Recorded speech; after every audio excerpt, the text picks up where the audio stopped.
तो मैंने आज वो कर दिखाया जिसकी मुझे उम्मीद भी नहीं थी। जानने के लिए व्लॉग के एंड तक बने रहें। तो मैं ना चने चेक कर रही थी, उसमें नमक टेस्ट करना था, तो मेरी देवरानी ने बोला दीदी नमक चेक कर लो, उसके बाद चावल बनाना। अगर नमक कम होगा तो चावल मैं ऐड कर लूँगी, तो दोनों बैलेंस हो जाएँगे। तो मैंने टेस्ट किया, जो नमक है बिल्कुल परफेक्ट था। तो मैंने कहा चावल डालने से पहले मैं पहले कपड़े डाल आती हूँ मशीन में। तो मशीन में कपड़े जब तक होएँगे तब तक मैं दूसरे काम भी कर लूँगी। वैसे तो मुझे ऑटोमेटिक मशीन में कपड़े इतने कुछ ख़ास पसंद नहीं, लेकिन मेरे को मेरी मजबूरी हो गई। मजबूरी नहीं, ये है कि मेरे को अब ईज़ी लगने लगा है, आदत सी हो गई है नीचे ही कपड़े धुलने की। हमारी दूसरी मशीन जो है वो सेकंड फ्लोर पे है जाकर, ये ग्राउंड फ्लोर पे है। तो ऊपर जाना पड़ता है, इसलिए मैं नीचे ही धुल लेती हूँ। और फिर उसके बाद मैं किचन में आ गई चावल साफ़ करने के लिए। जैसा मौसम चल रहा है, चावलों में कीड़े आ रहे हैं, आटे में कीड़े आ रहे हैं, तो ये कि बिना साफ़ किए तो बनाने नहीं चाहिए। साफ़ करके मैंने चावल डाल दिए होने के लिए। उसके बाद मेरे जो फादर इन लॉ आ गए मंदिर से, तो उनको ब्रेकफ़ास्ट देना था। आज वो लेट हो गए थे, आज कोई काम पड़ गया था उनको मंदिर में, तो आज थोड़ा लेट हो गए थे। तो उनको मैंने दिए चने, चने में प्याज़ और साथ में उनको भिगे हुए बादाम, और साथ में उनको चाहिए होता है नींबू पानी। नींबू पानी जो था मैंने सुबह ही बना कर रख दिया था, बस उसमें नमक ऐड नहीं किया था। नमक इसलिए नहीं ऐड किया क्योंकि टेस्ट चेंज हो जाता है, तो मैंने नमक उसी टाइम पे ऐड किया, और साथ में चिया सीड्स भी डाले और उनको चने और नींबू पानी दिया। उनका डेली का ब्रेकफ़ास्ट यही है। मेरी मदर इन लॉ, मेरे फादर इन लॉ ये ब्रेकफ़ास्ट में यही लेते हैं, चने और नींबू पानी। मेरी मदर इन लॉ चाय ले लेते हैं, लेकिन नींबू पानी नहीं लेते। तो ये जो है मेरे फादर इन लॉ जो हैं वो डायबिटिक हैं, उनको इंसुलिन लेना पड़ता है दिन में 2 बार खाने से पहले। तो इंसुलिन उन्होंने ले लिया था। उसके बाद चावल हो गए थे, तो फिर हम दोनों देवरानी-जेठानी से पार्लर चले गए थे थ्रेडिंग करवाने के लिए।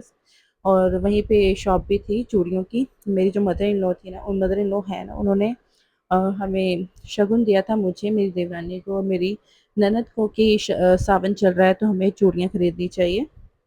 तो मैं और मेरी देवरानी चूड़ियाँ लेने चले गए। तो मैं वैसे तो सावन में हरी और लाल चूड़ियाँ पहननी चाहिए, लेकिन अब मुझे ये था कि मैंने तीज के लिए साड़ी खरीदी है, साड़ी खरीदी, उसके साथ ही मैं चूड़ियाँ ले लेती हूँ जो मदर इन लॉ ने पैसे दिए हैं। क्योंकि मैं चूड़ियों पे ज़्यादा पैसे नहीं खर्चती हूँ, क्योंकि वो मेरी पड़ी रहती हैं, मैं पहनती भी नहीं हूँ। मेरे पास बहुत सारी चूड़ियाँ हैं, लेकिन वो ऐसे ही पड़ी हुई हैं, क्योंकि मुझे शौक भी नहीं है चूड़ियाँ पहनने का। लड़कियों को शौक होता है, बहुत सी लड़कियों को शौक होता है, मतलब कि सभी लड़कियों को शौक शौक होता है चूड़ियाँ पहनने का। मुझे ही है कि मुझे शौक नहीं है चूड़ियाँ पहनने का। लेकिन चलो, मेरा ये था कि सावन है तो मैं कुछ ना कुछ तो ज़रूर पहनूँगी। तो मैं सिलेक्ट कर रही थी कड़े, कि किन कड़े के साथ कौन-सी चूड़ियाँ मैं पहनूँ।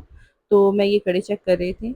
तो मैंने जो पहले वाले कड़े जो देखे ना, वो वाले कड़े सिलेक्ट किए, और उसके साथ जो ये कश्मीरी चूड़ियाँ पहले बहुत ट्रेंड चला ना, हर जगह वायरल कश्मीरी चूड़ियाँ, जेली जेली चूड़ियाँ आई थिंक जो कहते हैं, वही चूड़ियाँ मैंने पहनी।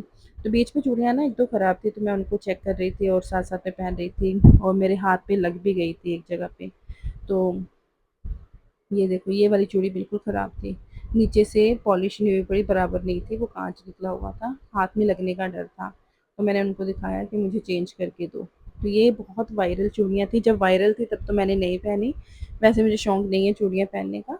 तो अब जैसे सावन है, तो मैंने सोचा चलो यही चूड़ियाँ पहन लेती हूँ, शौक भी पूरा हो जाएगा और सावन में चूड़ियाँ भी पहनी जाएँगी। तो ये मेरा जो है, मैंने ज़्यादा चूड़ियाँ नहीं पहनी, 1 ही दर्जन चूड़ियाँ ली, और 6-6 चूड़ियाँ दोनों हाथों में और साथ में कड़े के साथ, क्योंकि डेली पहननी है तो इतनी-इतनी पहनी जाएँगी, इससे ज़्यादा नहीं पहन पाऊँगी। तो मैं खुश थी चूड़ियाँ पहन के, मुझे अच्छी लग रही थी।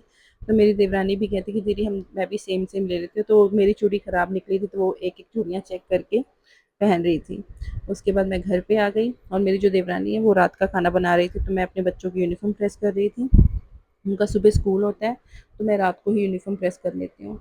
क्योंकि सुबह का ये होता है ना, कई बार मौसम ख़राब होता है, लाइट चली जाती है, और कई बार मैंने तो कई बार बच्चों की यूनिफ़ॉर्म प्रेस ना हो तो मैं छुट्टी भी करवा देती हूँ, पर मेरे को ये रिस्क नहीं लेना, तो इसलिए मैं रात को ही यूनिफ़ॉर्म प्रेस करके रख लेती हूँ, कि दिक्कत ही ना आए कि सुबह लाइट चली जाए या कोई सीन हो जाए, मैं लेट हो जाऊँ, कुछ भी है, तो मैं रात को ही यूनिफ़ॉर्म प्रेस कर लेती हूँ।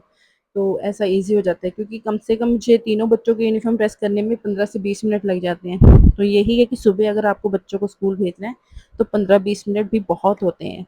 उस टाइम पे भी 15-20 मिनट बहुत ज़्यादा लगते हैं। तो अब तो मैं सोने की तैयारी कर रही थी। सोने से पहले मैं अपने बेटे को प्यार करती हूँ। जो मेरी बेटियाँ हैं वो दूसरे रूम में सोती हैं, और बेटा हमारे साथ सोता है। तो मैं उसको डेली रूटीन है, मैं उसको प्यार करती हूँ, किसेस करती हूँ और उसको बोल रही थी बाय-बाय करने के लिए।